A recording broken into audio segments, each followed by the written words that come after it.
Hello students, good morning. आज के इस वीडियो में हम पढ़ेंगे एनसीईआरटी कक्षा 9 विज्ञान का 10वां अध्याय गुरुत्वाकर्षण। इस चैप्टर के प्रश्नोत्तर हम इस वीडियो में करने जा रहे हैं। तो जो महत्वपूर्ण प्रश्नोत्तर होंगे उनको मैं अलग से स्पेशल चिन्ह लगवाऊंगा ताकि आप उनको अच्छी तरह से समझ सकें और परीक्षा के लिए तैयारी कर सकें। ठीक है, तो हमारा सबसे पहला प्रश्न ये है, गुरुत्वाकर्षण का सार्वत्रिक नियम लिखिए। क्या नियम होता है गुरुत्वाकर्षण सार्वत्रिक नियम? देखिए, विश्व का प्रत्येक पिंड प्रत्येक अन्य पिंड को एक बल से आकर्षित करता है जो दोनों पिंडों के द्रव्यमानों के गुणनफल के समानुपाती तथा उनके बीच की दूरी के वर्ग के व्युत्क्रमानुपाती होता है। यह बल दोनों पिंडों को मिलाने वाली रेखा की दिशा में लगता है, अर्थात m समानुपाती होगा m के और f समानुपाती होगा 1/2, वो f समानुपाती होगा 1/d² के। अगर इन दोनों से हम समीकरण बनाया तो ये हो जाएगा f समानुपाती capital M into small m बटे d²। यहाँ पर कैपिटल M है पिंड का, पहले पिंड का द्रव्यमान, m जो स्मॉल m है वो छोटे या दूसरे पिंड का द्रव्यमान है, d दोनों पिंडों के बीच की दूरी है यहाँ पर।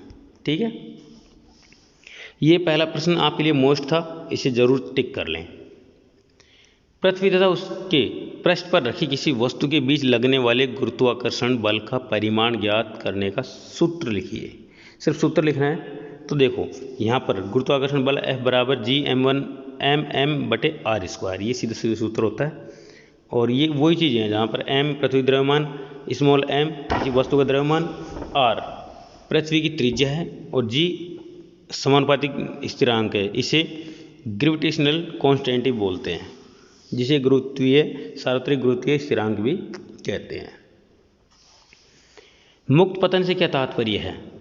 किसी ऊंचाई से वस्तु मतलब पिंड का केवल गुरुत्वीय बल के कारण नीचे गिरना मुक्त पतन कहलाता है, जबकि पिंड पर कोई अन्य बल कार्य नहीं कर रहा हो। यहाँ पर ये इंपॉर्टेंट प्रश्न है अगला वाला, ये वाला। ठीक है, इसे आप नोट कर लें। गुरुत्वीय त्वरण से क्या तात्पर्य है? जब भी कोई वस्तु पृथ्वी की ओर गिरती है त्वरण कार्य करता है। यह त्वरण पृथ्वी के गुरुत्वीय बल के कारण होता है, इसलिए इस त्वरण को पृथ्वी के गुरुत्वीय बल के कारण त्वरण या गुरुत्वीय त्वरण कहते हैं। इसे जी से निर्दिष्ट करते हैं। जी का मात्रक वही है जो त्वरण का मात्रक होता है, मतलब मीटर पर सेकंड स्क्वायर। अगला प्रश्न, किसी वस्तु के द्रव्यमान और भार में क्या अंतर होता है? तो यहाँ पर एक तरफ हम द्रव्यमान लेंगे, दूसरी तरफ भार लेंगे। तो द्रव्यमान क्या होता है? द्रव्यमान किसी वस्तु में विद्यमान पदार्थ की मात्रा है। द्रव्यमान से वस्तु के जड़त्व की माप होती है, जबकि भार किसी वस्तु का भार वह बल है जिसके द्वारा वस्तु पृथ्वी के केंद्र की ओर आकर्षित होती है। द्रव्यमान एक अदिश राशि होती है और भार एक सदिश राशि होती है। द्रव्यमान एक अचर राशि है, अर्थात इसका मान सभी जगह एक समान रहता है, और भार एक चर राशि है, इसका मान अलग अलग स्थानों पर अलग अलग ये मतलब बदलता रहता है। द्रव्यमान का SI मात्रक किलोग्राम होता है और भार का SI मात्रक न्यूटन होता है। द्रव्यमान कभी भी शून्य नहीं हो सकता, भार शून्य हो सकता है। जैसे यदि G का मान 0 कर दें जो पृथ्वी के केंद्र पर होता है, तो यहाँ पर भार 0 हो सकता है। द्रव्यमान सामान्यतः दंड तुला द्वारा मापा जाता है, और जो भार है वो हमेशा स्प्रिंग तुला द्वारा ही मापा जाता है। बात करेंगे हम दूसरे प्रश्न की। किसी वस्तु का चंद्रमा पर भार पृथ्वी पर इसके भार का 1/6 गुना क्यों होता है? देखो, ये प्रश्न बहुत बार पूछा गया है ना, इसलिए इसे नोट कर लें, ये प्रश्न इंपॉर्टेंट है आपके लिए। हम जानते हैं कि किसी वस्तु का भार जी पर कार्य करता है। जी मतलब गुरुत्वीय त्वरण पर कार्य करता है। चूंकि चंद्रमा का द्रव्यमान त्रिज्या पृथ्वी के द्रव्यमान और त्रिज्या से कम है, जिसके कारण वे किसी वस्तु पर कम गुरुत्वाकर्षण बल लगाती है, अर्थात चंद्रमा पर जी का मान 1/6 गुना पृथ्वी का गुरुत्वीय त्वरण। अतः चंद्रमा किसी वस्तु पर 6 गुना कम आकर्षण बल लगाता है, जिसके कारण चंद्रमा पर किसी वस्तु का भार पृथ्वी पर उसके भार का 1/6 गुना होता है। अगला प्रश्न, एक पतली तथा मजबूत डोरी से बने पट्टे की सहायता से स्कूल बैग को उठाना कठिन होता है, क्यों? तो इसका उत्तर है यदि स्कूल बैग को पट्टा पतली और मजबूत डोरी से बना हो तो हाथ या कंधे पर अधिक दाब लगाता है, क्योंकि समान बल कम क्षेत्रफल पर अधिक दाब लगाता है। तो दाब का सूत्र होता है बल बटे क्षेत्रफल, मतलब बैग का भार बटे डोरी की अनुप्रस्थ काट का क्षेत्रफल। यहाँ डोरी पतली है इसलिए दाब अधिक लगता है। अगला प्रश्न, उत्प्लावकता से आप क्या समझते हैं? ये प्रश्न भी आपसे पूछा जा सकता है। ठीक है, उत्प्लावकता से आप क्या समझते हैं? देखिए, जब किसी पदार्थ को किसी तरल में पूर्ण या आंशिक रूप से डुबोया जाता है तो उस पर ऊपर की दिशा में एक बल लगता है जिसे उत्प्लावकता कहते हैं। अगला प्रश्न, पानी के पृष्ठ पर रखने पर कोई वस्तु क्यों तैरती या डूबती है? तो इसका उत्तर है जब किसी वस्तु का घनत्व किसी द्रव जैसे पानी के घनत्व से कम होता है तो वह वस्तु तैरती है। इस स्थिति में वस्तु पर ऊपर की दिशा में लगने वाला बल उत्प्लावन बल का मान वस्तु के भार से अधिक होता है। जब d बड़ा हो, d छोटा हो, d तो उत्प्लावन बल u बड़ा हो जाता है वस्तु के भार मतलब w पर, मतलब वस्तु तैरेगी। मतलब जो वस्तु है उसका भार कम हो और जो द्रव है उसका भार अधिक हो तो वस्तु तैरेगी, और यदि इसका उल्टा हो जाए तो वस्तु डूब जाएगी, है ना। अगला प्रश्न, एक तुला मतलब वेजिंग मशीन पर आप कितना द्रव्यमान 42 किलोग्राम नोट करते हैं? क्या आपका द्रव्यमान 42 केजी से अधिक है या कम है? तो इसका उत्तर वास्तव में एक तुला द्वारा लिया गया पाठ्यांक भार होता है जिसे हम द्रव्यमान मानते हैं। चूँकि हम किसी वस्तु का वजन वायु में रहते हैं इसलिए उस वस्तु पर वायु के कारण उत्प्लावन बल भी लगता है। आभासी भार बराबर वस्तु का वास्तविक भार माइनस उत्प्लावन बल। 42 किलोग्राम बराबर वस्तु का वास्तविक भार माइनस उत्प्लावन बल। स्पष्ट है, वस्तु का वास्तविक भार बराबर 42 केजी प्लस उत्प्लावन बल, अतः उस लड़के का द्रव्यमान 42 केजी से अधिक ही होगा। अगला प्रश्न है, आपके पास रुई का बोरा और लोहे की एक छड़ है। तुला पर मापने पर दोनों 100 किलोग्राम द्रव्यमान दर्शाते हैं। वास्तविकता में एक दूसरे से भारी है। क्या आप बता सकते हैं कि कौन सा भारी है और क्यों? तो इसका उत्तर, चूँकि रुई के बोरे का आयतन अधिक हुआ, इस रुई के बोरे पर लगने वाले उत्प्लावन बल का मान लोहे की अपेक्षा बहुत अधिक होगा। ऐसा इसलिए होता है क्योंकि उत्प्लावन बल बराबर वस्तु द्वारा विस्थापित तरल या गैस या द्रव का भार। अधिक आयतन से अधिक तरल विस्थापित होगा। स्पष्ट है, रुई के बोरे का वास्तविक भार लोहे की छड़ के भार से अधिक होगा। अब कुछ न्यूमेरिकल टाइप के प्रश्न हैं। यदि दो वस्तुओं के बीच की दूरी को आधा कर दिया जाए तो उसके गुरुत्वाकर्षण बल किस प्रकार बदलेगा? गुरुत्वाकर्षण बल का मान दो वस्तुओं के बीच की दूरी के वर्ग के व्युत्क्रमानुपाती होता है, अर्थात F समानुपाती होता है 1/d²। तो d का मान 1/2 कर दें तो F बराबर होगा F समानुपाती 1/2 का स्क्वायर, मतलब 2 का स्क्वायर करेंगे 4 ऊपर चला जाएगा, मतलब F समानुपाती होगा 4, मतलब गुरुत्वाकर्षण बल का मान 4 गुना बढ़ जाएगा।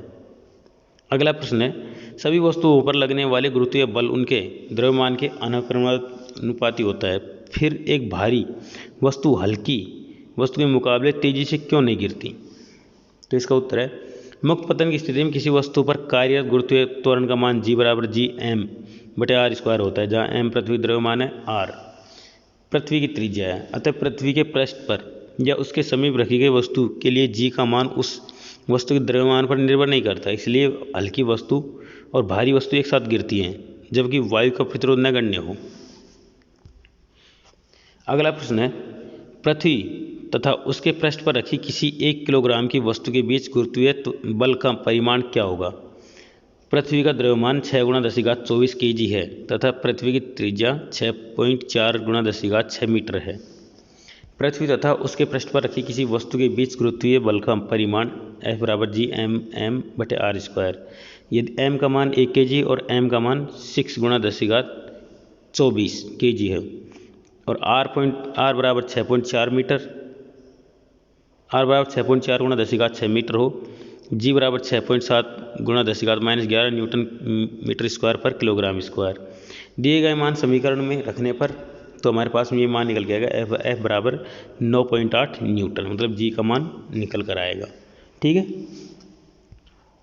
अगला प्रश्न है चौथा, पृथ्वी तथा चंद्रमा एक दूसरे को गुरुत्वीय बल से आकर्षित करते हैं। क्या पृथ्वी जिस बल से चंद्रमा को आकर्षित करती है वह भी उस बल से जिससे चंद्रमा पृथ्वी को आकर्षित करता है बड़ा है या छोटा है या बराबर है? बताइए क्यों।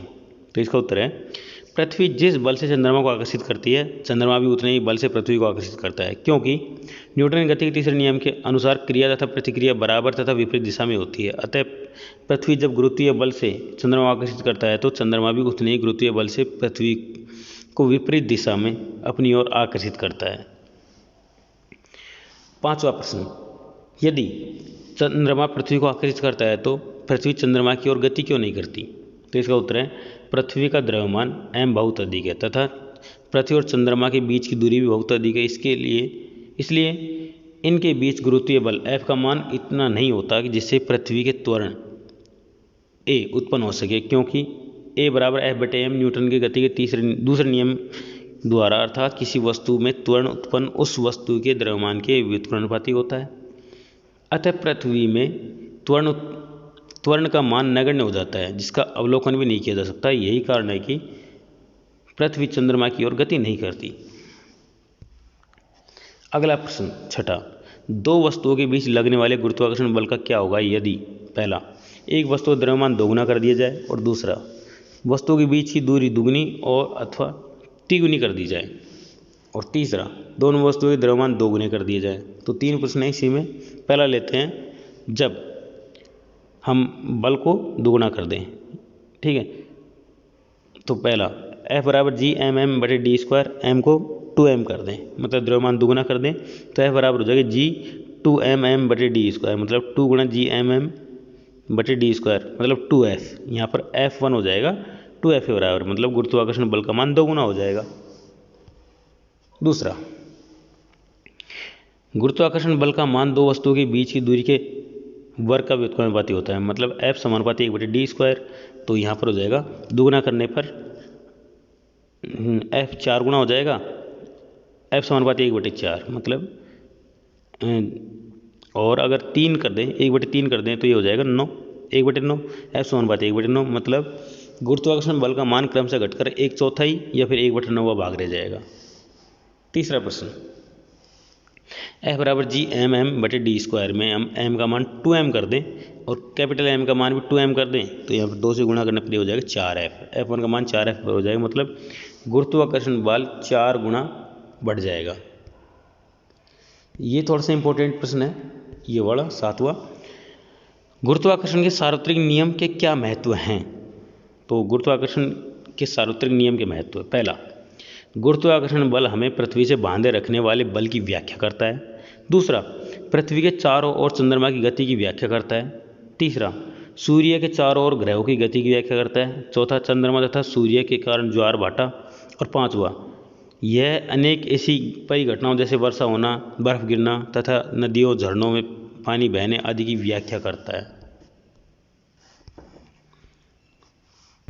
हाँ, ये जो प्रश्न है 8वां, ये थोड़ा सा इंपॉर्टेंट लग रहा है ना। मुक्त पतन का त्वरण क्या है? मुक्त पतन का त्वरण वही जो पृथ्वी के गुरुत्वीय त्वरण के कारण त्वरण है। इसे जी से निर्दिष्ट किया जाता है। इसका मात्रक मीटर पर सेकंड स्क्वायर होता है। जी बराबर 9.8 मीटर पर सेकंड स्क्वायर। ठीक है। अगला प्रश्न, पृथ्वी तथा किसी वस्तु के बीच गुरुत्वीय बल को हम क्या कहेंगे? तो इसका उत्तर है, इसे पृथ्वी गुरुत्वीय बल के कारण त्वरण या गुरुत्वीय त्वरण कहते हैं, जिसे जी से निर्दिष्ट करते हैं। अगला प्रश्न 10वां, एक व्यक्ति ए अपने एक मित्र के निर्देश पर ध्रुवों पर कुछ ग्राम सोना खरीदता है। वह इस सोने को विषुवत व्रत पर अपने मित्र को देता है। क्या किसी मित्र द्वारा खरीदे हुए सोने के भार में संतुष्ट होगा? यदि नहीं तो क्यों? संकेत, ध्रुवों पर जी को मान विषुवत व्रत की अपेक्षा अधिक है। उत्तर, किसी वस्तु का भार W बराबर mg सूत्र द्वारा दिया जाता है। चूंकि m सभी जगह पर एक समान रहता है, इसलिए सोने के भार g पर निर्भर करेगा। इसलिए WP मतलब WP भार अधिक होता है ध्रुवों पर, ठीक है, विषुवत व्रत की तुलना में, क्योंकि ध्रुवों पर g का मान विषुवत व्रत की अपेक्षा अधिक है। अतः इसका मित्र सोने के भार से संतुष्ट नहीं हो, क्योंकि विषुवत व्रत पर सोने का भार W कम हो जाएगा, जहाँ WP ध्रुवों पर सोने का भार और WE विषुवत व्रत पर सोने का भार। ठीक है। अगला प्रश्न, एक कागजी शीट उसी प्रकार की शीट को मरोड़कर बनाई गई गेंद से धीमी क्यों गिरती है? तो उसका उत्तर है कागज़ की शीट का क्षेत्रफल अधिक होता है, जिसके कारण उस पर लगने वाले वायु प्रतिरोध का मान अधिक होता है, इसलिए इसकी चाल कम हो जाती है तथा धीमी गिरती है। उसी प्रकार की शीट को मोड़कर बनाई गई गेंद तेजी से गिरती है, क्योंकि उसका क्षेत्रफल कम हो जाने के कारण उसके ऊपर लगने वाले वायु प्रतिरोध का मान कम हो जाता है, अतः उसी ऊंचाई से यह तेजी से गिरती है। 12वां प्रश्न, चंद्रमा की सतह पर गुरुत्वीय बल पृथ्वी की सतह पर गुरुत्वीय बल की अपेक्षा 1/6 गुना है। एक 10 किलोग्राम की वस्तु का चंद्रमा पर तथा पृथ्वी पर न्यूटन में भार क्या होगा? तो इसका उत्तर है, यहाँ पर इसको निकालने के लिए देख पहले हम WE बराबर mg मतलब 10 गुणा 9.8 मतलब WE अर्थ पर होगा 98 न्यूटन और चंद्रमा पर क्या होगा 1/6 कर देंगे, इसमें मतलब 6 का भाग दे देंगे तो 98/6 मतलब 16.3 न्यूटन हो जाएगा। अगला प्रश्न है 13वां, एक गेंद ऊर्ध्वाधर दिशा में ऊपर की ओर 49 मीटर पर सेकंड के वेग से फेंकी गई। परिकलन कीजिए कि अधिकतम ऊंचाई जहां तक गेंद पहुंचती है। दूसरा, पृथ्वी की सतह पर वापस लौटने में लिया गया कुल समय। तो इसका उत्तर है प्रारंभिक वेग 49 मीटर पर सेकंड, अंतिम वेग 0। यहाँ पर हम त्वरण निकालेंगे तो क्या होगा, त्वरण निकालने के लिए जी का मान यहाँ पर होगा -9.8 मीटर पर सेकंड। यहाँ पर u का मान 49 मीटर पर सेकंड दे रखा है, तो यहाँ पर u square minus v square minus u square बराबर 2as, इस सूत्र से इसका मान निकालेंगे तो 0 स्क्वायर माइनस 49 स्क्वायर बराबर 2 और यहाँ पर g का मान -9.8 और s का मान s होगा, तो s का मान निकल कर आएगा यहाँ पर निकाल करने पर 122.5 मीटर। दूसरा सवाल है अधिकतम ऊंचाई में जाने में लगा समय। तो v बराबर u प्लस GT से इसको हल करेंगे। v का मान 0, u का मान 49 माइनस 9.8 t का मान निकल कर आएगा यहाँ पर 5 सेकेंड। ठीक है। अगला प्रश्न 14वां, 19.6 मीटर ऊंची एक मीनार की चोटी से एक पत्थर छोड़ा जाता है। पृथ्वी पर पहुंचने से पहले इसका अंतिम वेग ज्ञात कीजिए। तो इसका उत्तर है अंतिम वेग, प्रारंभिक वेग u बराबर 0, अंतिम वेग v हमें ज्ञात करना है। तो और यहाँ पर हमारे पास में h का मान मतलब ऊंचाई दे रखी है 19.6, g का मान 9.8 मीटर पर सेकंड स्क्वायर है, तो v square minus u square बराबर 2gs से हम इसको हल करेंगे। सारे मान रखने पर हमारे पास में v स्क्वायर माइनस 0 स्क्वायर बराबर 2 गुणा 9.8 गुणा 19.6, हल करने पर v स्क्वायर होगा 19.6 गुणा 19.6। ठीक है, तो ये v का मान निकल गया 19.6 मीटर पर सेकेंड। पृथ्वी की सतह पर पहुंचने से पहले इसका अंतिम वेग होगा 19.6 मीटर पर सेकेंड। 15वां प्रश्न, कोई पत्थर ऊर्ध्वाधर दिशा में ऊपर की ओर 40 मीटर पर सेकंड के वेग से फेंका गया। g बराबर 10 मीटर पर सेकंड स्क्वायर लेते हुए पत्थर द्वारा पहुंची अधिकतम ऊंचाई ज्ञात कीजिए। नेट विस्थापन तथा पत्थर द्वारा चली गई कुल दूरी कितनी होगी? तो इसका उत्तर है प्रारंभिक वेग u बराबर 40 मीटर पर सेकंड, g बराबर -10 मीटर पर सेकंड स्क्वायर, h बराबर s, v बराबर 0, v square minus u square बराबर 2gs, तो 0 स्क्वायर माइनस 40 स्क्वायर बराबर 2 इंटू -10 इंटू एस, तो s बराबर होगा -40 इंटू -40 बटे 2 गुणा -10, तो ये निकल कर आएगा 80 मीटर। ठीक है, पत्थर द्वारा पहुंची अधिकतम ऊंचाई 80 मीटर, पत्थर का नेट विस्थापन 0। ठीक है, तो पत्थर द्वारा चली गई कुल दूरी ऊपर की ओर और नीचे की ओर 80 + 80 मतलब 160 मीटर। छठा प्रश्न, पृथ्वी तथा सूर्य के बीच गुरुत्वाकर्षण बल का परिकलन कीजिए। दिया है पृथ्वी का द्रव्यमान 6 × 10⁻24 किलोग्राम तथा सूर्य का द्रव्यमान 2 × 10⁻30 किलोग्राम, दोनों के बीच औसत दूरी 1.5 × 10⁻11 मीटर है।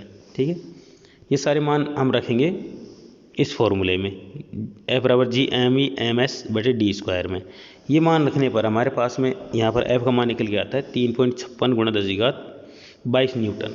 ठीक है। 17वां प्रश्न, कोई पत्थर 100 मीटर ऊंची किसी मीनार की चोटी से गिराया जाता है और उसी समय कोई दूसरा पत्थर 25 मीटर पर सेकंड के वेग से ऊर्ध्वाधर दिशा में ऊपर की ओर फेंका गया। परिकलन कीजिए कि दोनों पत्थर कब और कहाँ मिलेंगे। देखो ऐसे प्रश्न फिजिक्स में 11वीं क्लास में बहुत ज़्यादा पूछते हैं। ठीक है, तो मान लेते हैं कि जो टोटल ऊंचाई वो h बराबर 100 मीटर दे रखी है, t बराबर हमें निकालना है, g का मान हमारे पास में 10 मीटर पर सेकंड स्क्वायर हम ऊपर की ओर लेते हैं और इतना हम नीचे की ओर लेंगे। S1 बराबर क्या होगा ut प्लस 1/2 GT स्क्वायर, तो सारे मान रखने पर S1 निकल के आएगा 0 × t प्लस 1/2 10t स्क्वायर। तो भूमि की सतह C से B तक की कुल दूरी हो जाएगी S2 बराबर ut प्लस 1/2 GT स्क्वायर, मतलब u बराबर 25 मीटर पर सेकंड यहाँ दे रखा है, तो S2 बराबर होगा 25t प्लस 1/2 माइनस 10t², मतलब जी का मान माइनस 10 मीटर पर सेकंड लेंगे इसमें, तो S2 निकल के आएगा 25t माइनस 5t²।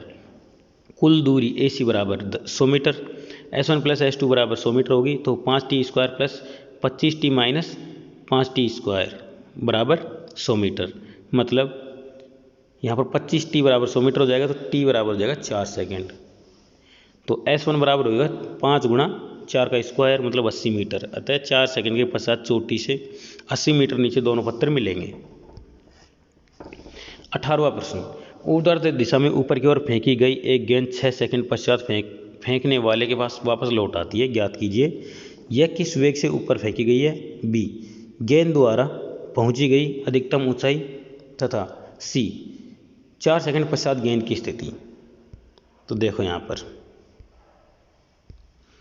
इसका हल है u हमें निकालना है, v का मान 0 है, नीचे से ऊपर तथा वापस नीचे आने में कुल लगा समय t बराबर 6 सेकंड, g का मान माइनस 9.8 मीटर पर सेकंड स्क्वायर, ठीक है। और चूंकि गेंद को नीचे से ऊपर तथा ऊपर से नीचे आने में कुल समय 6 सेकंड लगता है, तो नीचे से ऊपर जाने में लगा समय 6/2, मतलब आधा समय लगेगा 3 सेकंड। तो यहाँ पर हम लगाएंगे v बराबर u प्लस GT से, तो v का मान 0 है, u प्लस माइनस 9.8 गुणा 3, तो u का मान निकल के आएगा 29.4 मीटर पर सेकंड। अधिकतम ऊंचाई h बराबर s, मतलब s बराबर ut प्लस 1/2 GT², और सारे मान इसमें रखेंगे तो 29.4 गुणा 3 प्लस 1/2 9.8 गुणा 3 का स्क्वायर।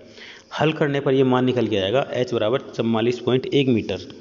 तीसरा भाग, चूँकि 3 सेकंड में गेंद अधिकतम ऊंचाई पर पहुंच जाती है जिसके पश्चात वह नीचे गिरेगी, इसलिए हमें ज्ञात करना है कि 1 सेकंड में गेंद चोटी से कितनी दूरी तय करेगी, मतलब 3s प्लस 1s, मतलब 4 सेकंड।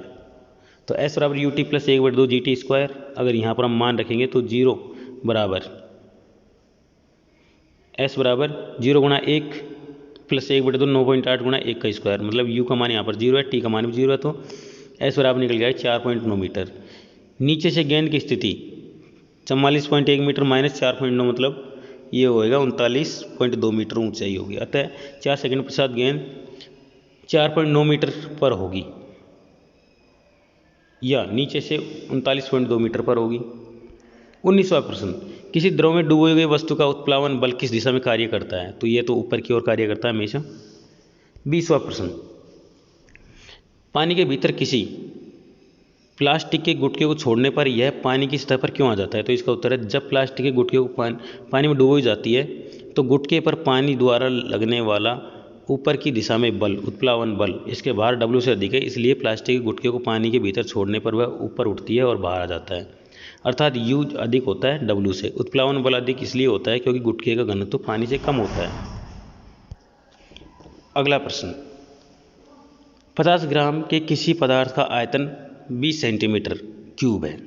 यदि पानी का घनत्व 1 ग्राम पर सेंटीमीटर क्यूब हो तो पदार्थ तैरेगा या डूबेगा। पदार्थ का द्रव्यमान है, आयतन है 20 सेंटीमीटर क्यूब, पदार्थ का द्रव्यमान 50 ग्राम, पदार्थ घनत्व द्रव्यमान बटे आयतन, मतलब पदार्थ घनत्व 50/20, मतलब 2.5 ग्राम पर सेंटीमीटर क्यूब।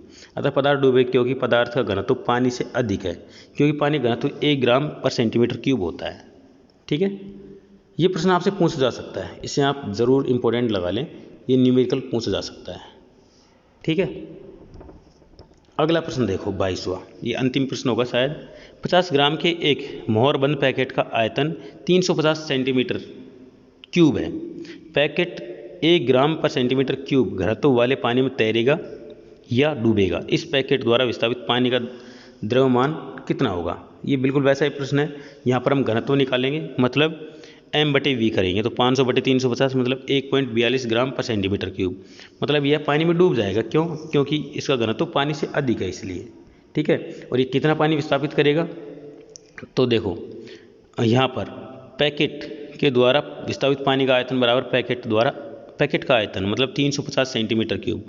तो जल का घनत्व है हमारे पास में, जल का द्रव्यमान बटे जल का आयतन 1 ग्राम पर सेंटीमीटर क्यूब, मतलब जल का द्रव्यमान बटे 350 सेंटीमीटर क्यूब, मतलब जल का द्रव्यमान कितना होगा 350 सेंटीमीटर क्यूब गुणा 1 ग्राम पर सेंटीमीटर क्यूब। सेंटीमीटर क्यूब से सेंटीमीटर क्यूब बढ़ जाएगा, मतलब 350 ग्राम। तो पैकेट द्वारा विस्थापित पानी का द्रव्यमान होगा 350 ग्राम। इस प्रकार से इस चैप्टर के प्रश्नोत्तर हम पूरे कर चुके हैं। आपको ये किसी क्वेश्चन में दिक्कत आई हो तो कमेंट करके ज़रूर बताएं। वीडियो को लाइक करें, अपने दोस्तों के साथ शेयर करें और चैनल को सब्सक्राइब जरूर कर लें। मिलेंगे अगले वीडियो के साथ में। धन्यवाद।